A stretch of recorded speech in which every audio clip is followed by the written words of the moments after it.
All right, so I'm here with two of my peeps from the 5-2 Academy Bible study that we do, and we are talking in the context of Habukuk chapter 2, verses 1, and honestly, we're talking a little bit about vision and getting a vision for your life. And so one of the things that happens in that verse is it talks about the watchman saying, I'm going to deal with this complaint.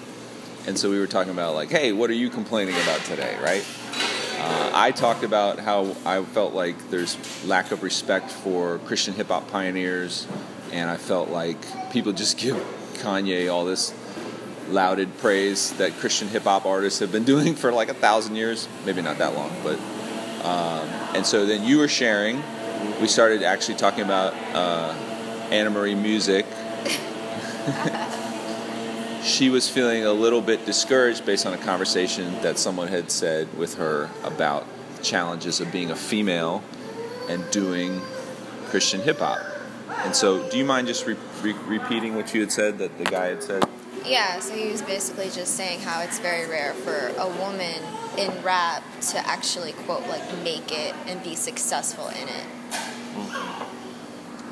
So we were kind of springboarding on that by saying, what does it even mean to make it? Mm-hmm. You know what I mean? And so obviously maybe the default thing would be, you've got a record deal. Right. Hooray, and you're touring the nation. A 360 deal.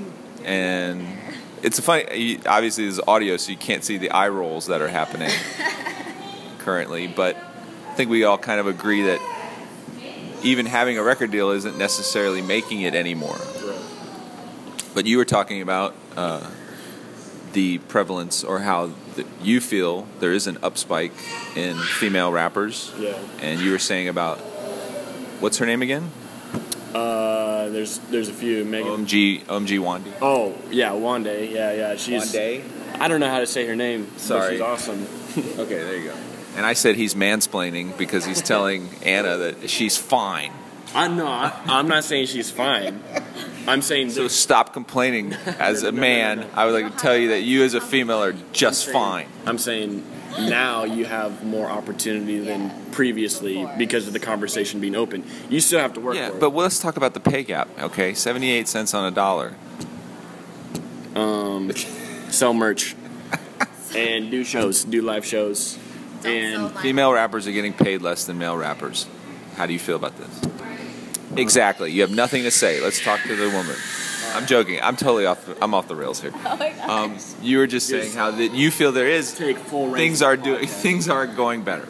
I think things are going better, but I still think that for the most part, I think there's probably, unfortunately, I feel we're at a point where the conversation is being opened up a little bit more, but I also think, as unfortunate as it is, I guess, well, this is true with any artist, but women are in a stage right now with their rap that they kind of have to prove themselves, where it sucks that, I mean, it kind of stinks that you have to be like, oh, you better be really, really good. But isn't every rapper have to prove themselves? Yeah, every rapper has to prove themselves, but I think because of the stigma, I think because of the mindset that we've previously been in, women have to put in just a little bit more to be noticed. But with the conversation being opened up, we're now giving them a little bit more of a chance. I think previously it was kind of an unfair swing towards men, like women didn't really have a chance in the game. Okay, so as a female formerly spoken word artist, now / rapper, what are some things that you felt like you've had to prove yourself about? Just being able to do it and the transition and everything. Spoken word gave me the platform, and now like God has branched me out into this area, and I want to grow in it, but it's hard to like stay positive when everyone around, not everyone, but people around you are like talking negative to you towards it and trying to put you down and discourage. Like what would they say? Just like with the conversation that I had, like, oh, you're a girl, most girls don't make it, or you have to be like really good or really different, unique to actually be able to get noticed. And one thing I find that's interesting is that obviously in the mainstream, I mean, it's all about the sex appeal. You know what I mean? Like the sex aspect is sold hand in hand with the music, really. Yeah. You know what I mean? Christian-wise, I'm not doing what Cardi B's doing, for Right. example. So you have to actually prove yourself more than mainstream artists would. Yeah, that's an interesting thing, that you're expected to be feminine and masculine. Same time. Yeah. You know, but you can't really be feminine, and you can't be really masculine. You know what I'm saying? Like, It's a balance. a guy can be as masculine as he wants in his music, and he's going to find an audience. Right. And his audience could be female and male, because there would be females that want that heavy masculine energy, and males that go, yeah, that's a guy that I want to, follow after. Yeah. That, I mean, and even though people can't see you, you're obviously a little melanin challenged. Yeah, a little bit. I don't mean she's a vampire. She doesn't My burst. rap name is Casper. Yeah, she doesn't burst into flames upon sight of the sun. No. But we could write a laundry list of things that you would have to overcome. Yeah. Oh my gosh, yeah. But also, in a weird way, those could be your strengths. Yeah, being the underdog. Yeah, I was homeschooled. I'm white. I'm from Cape Coral. I'm a woman. I'm a Christian. Like, the list just goes on and on. But also, you could say that somewhere out there in all of America or the world is someone that's the exact same. Mm-hmm. That's looking for a voice or a representative or XYZ. That is the one thing that is the beautiful thing of the music industry right now, is the playing field is kind of level. You know what I mean? Right. Do you agree? That the playing field's level between. Yeah, I mean, the playing field's level to an extent. Maybe more than it's ever been. Yeah, I would say more. Yeah, more so now. I mean, ultimately, it does go back to when we were talking about proving yourself. Everyone does have to prove yourself, essentially. But yeah, I would definitely say it's being opened up to everyone has more of an opportunity now than before. But I still think that there are a lot of mindsets. Like, if you say this person's a female artist, people are like, they're still kind of questioning it. But it's almost like the same face that you might make if someone go, "Oh, she's a female pastor." yeah, Boom, mic drop, walk away. Because if doctrinally there's denominations that would be like, you can't even say anything right, as a female pastor. right, yeah, You know what I mean? Or let's say maybe you are in an open-minded doctrine, open-minded denomination. You're still going to have that stigma of, it's almost really similar to the female rapper problem. Because as a female pastor addressing a diverse congregation, you're going to have to be feminine / masculine / It's almost like we're all lining up to run a race. We're all getting ready to run a lap around the track. But we keep making certain people go, yeah, take another 5 steps back. yeah. Take another 5 steps back. So I think the beauty of this is these are all valid complaints. And in light of Habukuk 2:1, it's like the watchman, Habukuk, brings all these complaints to God. He's like, I'm going to go do my job. I'm going to go be the watchman. But what the heck? What am I supposed to do here? Right. So, what's your complaint, by the way? Oh man, Come on, it's not often. Maybe you're just too positive of a person, Steven. I mean, I guess I don't know. I have more. I don't know if I have any complaints towards music in general. Just frustration. What are you frustrated with right now? I guess something that can get really frustrating is when I look at the climate of trying to get into music, it can really feel impossible to get above the noise of it. Perfect timing with the baby crying in the background. it's kind of a metaphor if you think about it. Yeah. You're trying to share your voice. Yeah. And everyone else is going. Yeah. To drown you out. And even in just looking at like what it takes to establish a fan base, and it does go back to where do I look at my success? Like what is my success? What do I look at as making it? And I think that's still something that I'm figuring out, because I love music and I love poetry and I love creating. And I think when I start to make it more about a business and trying to see it as some sort of financial income, then it takes a little bit of the joy out of it, and it takes some of my creativity away. It takes some of my... Right, because you might be going, oh, I'll do this song, then you're like, well... I don't know if people will like it. I don't know if it will reach people. But, I mean, there's songs that I've made that are strictly... It's something that I've felt so deeply within myself, or a spoken word that I make, and it's so deeply within myself, and I'm like, if anything else, this is for me, and I like creating that, but then I have this question of like, oh, do I want to try to monetize this? Are people going to respond to it the way that I want them to? Is this only going to be like for 2 people, and is it going to be a waste of time to put all the effort into making it a polished product? You are 7 questions into analysis paralysis. Analysis paralysis. Or paralysis by analysis. Yes. Have you ever suffered from analysis paralysis? Just like, yeah. I think every artist does. Every artist does. Oh, yeah. Yeah. It's like you talk yourself onto the ledge. Yeah. You weren't even out there. Yeah. You're like, nobody likes me. I'm going to totally jump. No, we like you. No, I'm totally out the window.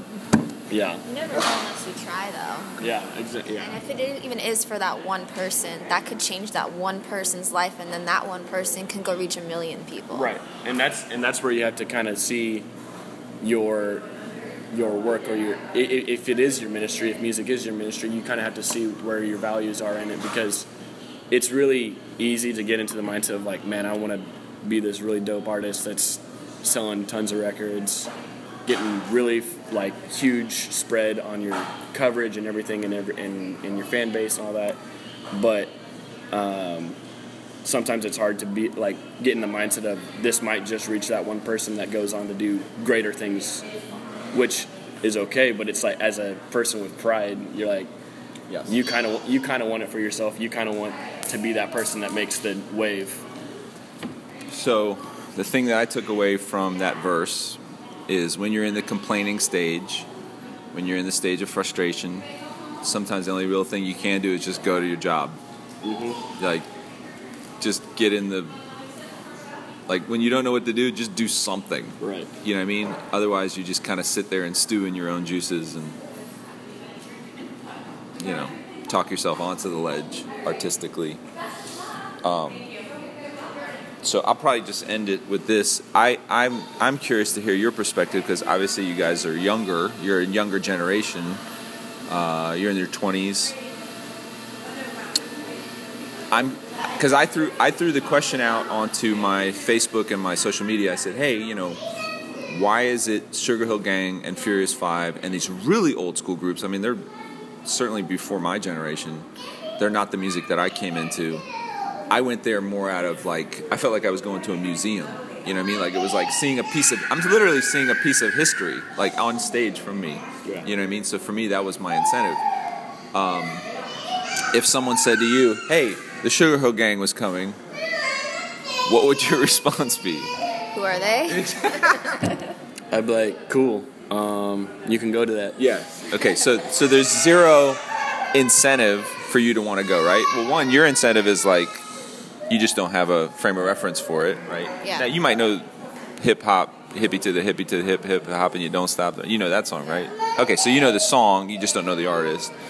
Now, if someone said, oh, I'll buy you a ticket, would you go? She's even waffling on that. Maybe. Maybe. If there's nothing else on TV. It's okay to be honest. You don't have to feel bad. It's kind of like going, do you want to go to the dinosaur museum? I'll say this. It depends on who I'm with, too. That's cool. Yeah. If someone bought me a ticket, I would absolutely... You would go. 100%. Yeah. So maybe for you, it's more of a financial... It's I don't... in my mind, I don't. So I never listened to Sugar Hill Gang ever. So I have not made any financial investment into them. Which means there's no emotional investment. Which means that there's no emotional investment. But if someone's like, yo, like I've gone to hockey games that I care nothing about the hockey team, but I'm like, you know what? If someone wants to bless me, pay for my ticket, bring me along, I get their company, and then I get a chance to see if I for free like these people. Got it. Or you get to see a fight break out. True. At the very least, physical.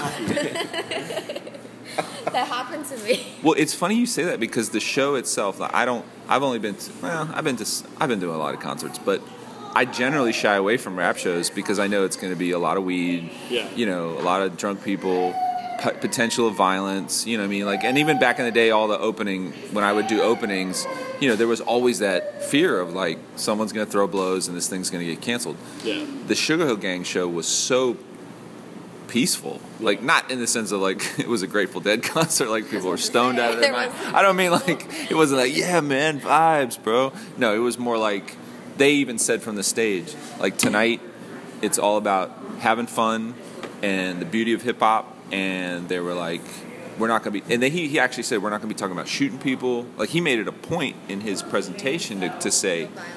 Yeah, and even ended it with saying, like, this music is for everybody. It doesn't matter your race, creed, religion, da-da-da-da. We're all going to have a good time. And I thought that was a very interesting thing because you don't hear that in hip-hop anymore, right? And maybe that was the spirit of the artistry that he came from. The other thing I noticed from the show was their showmanship level was phenomenal. Like, they did outfit changes. There was tons of call and response. And granted, these guys are all over 60, right? I'm like, they are somebody's grandfather. You're already shaking your head. That's so cool, though. I would love They're to see my grandfather. all over 60. They're all over 60. Now, granted, were they moving as much as, like, a little pump or, like, they look pretty mobile in your... They were moving adequately for their age. And one of the guys was, like, shredded. Like, he looked like a bodybuilder. The point of what I'm trying to say is... you could see they put in a lot of time and effort that is so lacking in hip hop now. Guys will roll up with their phone, they have their full song, they just hit play. And then half the time they're doing half of their lyrics, they're rapping over the full track. They put zero effort, so much laziness. Whereas these guys, like my wife, who knows her music, but she's not like a massive hip hop fan, she's like, I love their outfits. Like you're such a girl, but it was interesting because you could tell they took time into their presentation on every level, even down to their DJ and the way that he did their music, even down. Sitting in his chair. The DJ was sitting in his. That was the only indication of age. Was the DJ did have a chair that he used. He didn't start in the chair, thank God. Anyway, He lasted as long as he could on his feet. He lasted as long as he could. I just thought, have we lost something in hip hop? Of the showmanship. Now, granted, they probably came from an era where it was all about the showmanship. It wasn't about the recorded music. They had to have a phenomenal live show. And granted, they've been doing it for 40 plus years. They should be good at what they're doing. But I'm saying, with all the level of quality that they put into it, you two sweet millennials right now, we're like,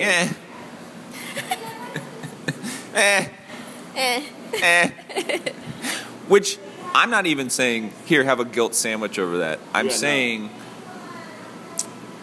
I was saying, so granted, they could only get 200, 300 people that paid tickets. Now, granted, tickets were high. They were like $30. That's pretty high. But I thought, there is zero transfer of this into the Christian rap market. There's nobody that I would think of, like when I got saved, the music that I listened to, the Christian rap that I listened to, none of those guys are around. Except for maybe a T-Bone, who is like in South America right now. You know what I mean? Like, it made me go, why doesn't this transfer to our genre? Like, if I said to you, hey, Grits is coming, how would you feel? Ooh. So you might kind of know the music. You're like... I've seen them live before at Rock Universe. Like super little? No, it was in high school. Okay. I wouldn't be actively searching for Grits. Please be honest. I would not be actively searching for it at all. But if someone threw out the idea, hey, we should go to a Grits conference, I'd be down. Or concert, I would go. So it's just actually it'd be kind of nostalgic to my youth group days. Yeah. Okay, so that does show that we do have a degree of nostalgia for Yeah. it, correct? For sure. So now I'm wondering, where's the disconnect? Is the disconnect from the artist? Meaning, is Grits just not pursuing it? You know what I mean?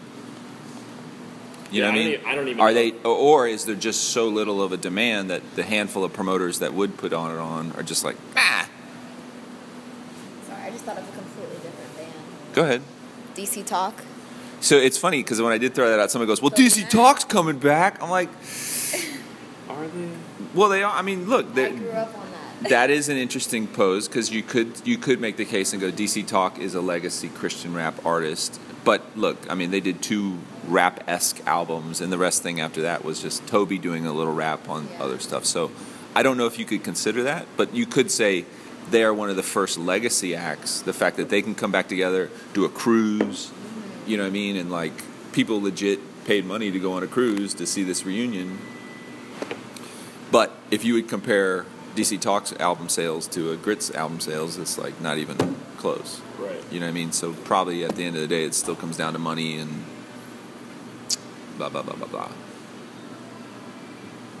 Always down to money. They do say never meet your heroes. Yeah. So I know I have some friends that are in the mainstream world that are now believers, but they still exist in that world. So like a guy I've gotten to know over the years is Montel Jordan. Mm-hmm. You know, this is how we do it. And he's I follow him on Instagram. He's in front of thousands just to do that song. You know what I mean? Which shows me like there is a resurgent for 90s artists. Right. You know what I mean? Like these 90s rap tours are filling out arenas. You know, all these middle-aged women are now going to go see New Kids on the Block and Vanilla Ice. You know what I mean? Anyway, this is my complaint that has literally no answer. I'm just thinking, like, I've had a good career. I've had a good run. It's been 20 years. I still do what I do. I feel great about my life. I don't consider myself a pioneer in the sense of, like, I was there at the beginning. Like, I'm not. I know my role. My era starts 2000 on. But it makes me think, is an Andy Mineo, is a Lecrae, is a KB going to be able to do this 20 years from now? I think as a Christian artist, it's only done when God says it's done. Like, it's really up to Him if you really are seeking after His will for what you're doing in your art. Very true. But I wonder, is there going to be a demand 20 years from now for Lecrae when he's 58, pushing 60, 62, to do Jesus music? You're already laughing. Wow, haters going to hate. No, I love that song. Pass the haterade. I love that. That was the first song I heard from him.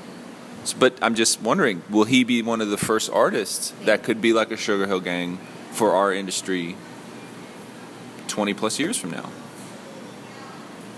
Well, it's definitely too early to tell. It's too early to tell. No way to know, It's a but possibility. I mean, I'll be honest. Andy Mineo and KB are people that I've like followed a lot, and so they're some of the artists that I really, really like. I've been to a few of their concerts, and every time it's been really awesome. So I think.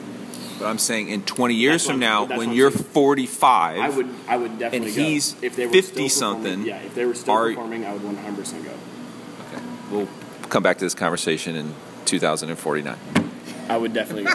We'll still be meeting If here. they're still pumping out music and doing shows, I would still be fine. So I think that begs the question: is maybe it's going to take this third, fourth generation Christian hip hop artist who is now finally enjoying the really high level of, success that maybe my generation or the previous generation couldn't have because the market wasn't big enough. Right. Maybe they will be the first ones that can be the legacy acts for this genre. I guess time will tell. I'm going to sign that off.